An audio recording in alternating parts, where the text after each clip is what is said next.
చాలామంది periods stop చేసుకోవడానికి ఏదో ఫంక్షన్కి వెళ్ళాలి, పెళ్ళికి వెళ్ళాలని చెప్పి పీరియడ్ స్టాప్ చేసుకోవడానికి టాబ్లెట్స్ యూజ్ చేస్తూ ఉంటారు. అండ్ వాటి వల్ల ప్రెగ్నెన్సీ టైం అప్పుడు ఏమైనా ప్రాబ్లం అవుతుందా? అండ్ తర్వాత ఫ్యూచర్లో ఏజ్డ్ అయిన తర్వాత ఎలాంటి ఇష్యూస్ ఫేస్ చేయాల్సి వస్తుంది? పీరియడ్స్ పోస్ట్పోన్ చేసుకునే pills high dose hormone pills. Okay. అవి హార్మోన్ పిల్స్లో రకరకాలుగా ఉంటాయి. కొన్ని ప్రొజెస్ట్రాన్స్ ఉంటాయి, కొన్ని ఈస్ట్రోజన్ అండ్ ప్రొజెస్ట్రాన్ కాంబినేషన్స్ ఉంటాయి, కొన్ని ఈస్ట్రోజన్ ప్రొజెస్ట్రాన్ ఆండ్రోజెనిక్ కాంబినేషన్స్ ఉంటాయి. తరచుగా ఇచ్చేది ఈస్ట్రోజన్ ప్రొజెస్ట్రాన్ ఆండ్రోజెనిక్ కాంబినేషన్స్ ఉండేవి. సో వాటికి ఆ డ్రగ్కి ఇలా 3 రకాల ఎఫెక్ట్స్ ఉంటాయన్నమాట. దానితో అప్పుడున్న సైడ్ ఎఫెక్ట్స్ ఉంటాయి, ఓవర్ బ్లీడింగ్ సమస్యలు ఉంటాయి, పీరియడ్ని ఇర్రెగ్యులర్ చేసే కెపాసిటీ కూడా ఉంటుంది. అండ్ పోస్ట్పోన్మెంట్ పిల్స్ అనుకున్నంత మంచివేం కావు. ఓకే. అండ్ ఒకప్పుడు మన బాడీ స్ట్రక్చర్ బిఎంఐస్ వేరు, అవును. ఇప్పుడు మన బాడీ స్ట్రక్చర్ బిఎంఐస్ వేరు. ఒకప్పుడు పోస్ట్పోన్మెంట్ పిల్స్ తీసుకున్నప్పుడు ఇర్రెగ్యులర్ పీరియడ్స్ వచ్చేవి కాదు, ఎందుకంటే వాళ్ళకి టెక్నికల్గా హెల్దీ బాడీస్. అవును. ఇప్పుడు ఆల్రెడీ పీసీఓడి ఉన్న బాడీస్, లేకపోతే ఆల్రెడీ ఇర్రెగ్యులర్ పీరియడ్స్ ఉన్న బాడీస్, లేకపోతే ఆల్రెడీ ఒబేసిటీ ఉన్న బాడీస్ కాబట్టి వాటి రెస్పాన్స్ కంప్లీట్గా వేరేలా ఉంటుంది. ఓకే.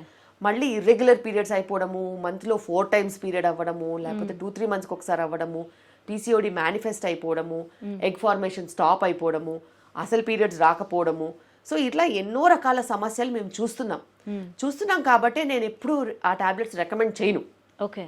అండ్ అదే మాలిక్యూల్ కొన్ని రకాల ట్రీట్మెంట్స్కి యూజ్ చేస్తాం. ఓకే. ఓవర్ బ్లీడింగ్ అయ్యే వాళ్ళకి లైనింగ్ తిక్కుంటే అది స్టాప్ చేయడానికి యూజ్ చేస్తాం. సో దాని ప్రకారంగా దేనికి యూజ్ చేయాలో అదే యూజ్ చేయాలి తప్పితే క్యాజువల్గా వేసుకునే మెడికేషన్స్ కాదు. ఓకే. క్యాజువల్గా పీరియడ్స్ని డిస్టర్బ్ చేస్తే మీరే ఇర్రెగ్యులారిటీస్కి రెస్పాన్సిబుల్. ఆ తర్వాత కరెక్ట్ చేసుకోవడానికి 2 నెలలు పట్టొచ్చు, 2 సంవత్సరాలు పట్టొచ్చు. ఓకే. అది చెప్పలేని పరిస్థితి, ఎందుకంటే పర్సన్ టు పర్సన్ వేరియేషన్ ఇప్పుడు చాలా ఎక్కువ ఉంది కాబట్టి.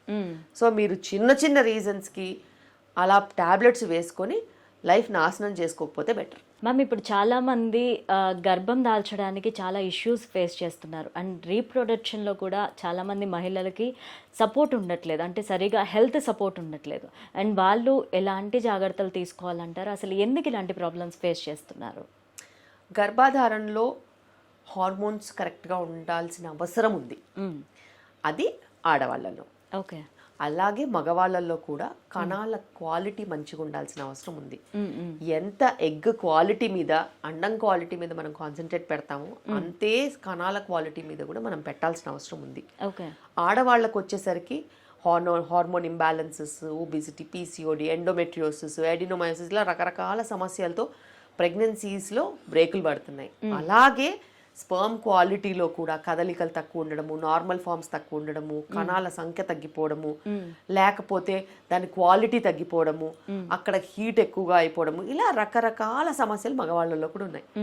ఒకప్పుడు సేమ్ ఉన్న నంబర్, ఒకప్పుడు 30% ఉమెన్కి ఉండేది ప్రాబ్లం, 30% మెన్కు ఉండేది, 30% ఇద్దరికి ప్రాబ్లం ఉండేది.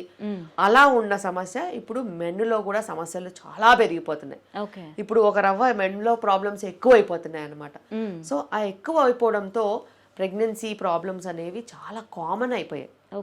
ఒకప్పుడు మన ఫర్టిలిటీ రేట్, అంటే ఇప్పుడున్న పాపులేషన్ ఇలాగే మన దేశంలో అన్నిటికంటే స్ట్రెంగ్త్ ఏంటిది, మన దేశం యంగ్ పాపులేషన్ ఎక్కువ ఉండడం. అవును. ఓల్డ్ పాపులేషన్ని యంగ్ పాపులేషన్ సపోర్ట్ చేయడం అనేది ఒక స్ట్రాంగ్ ఎంటిటీ.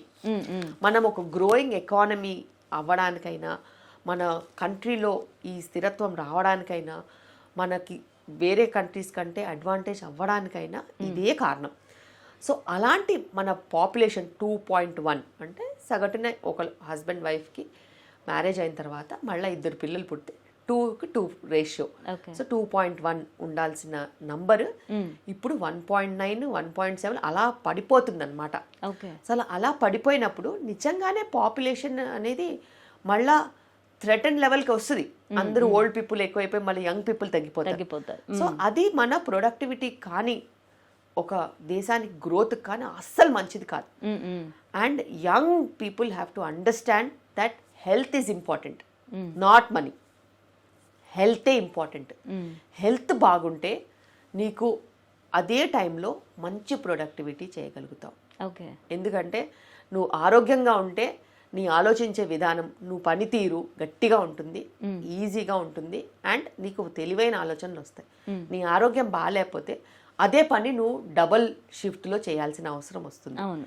సో ఎప్పుడైనా హెల్త్ వెల్త్ కంటే ఎక్కువ. ఓకే.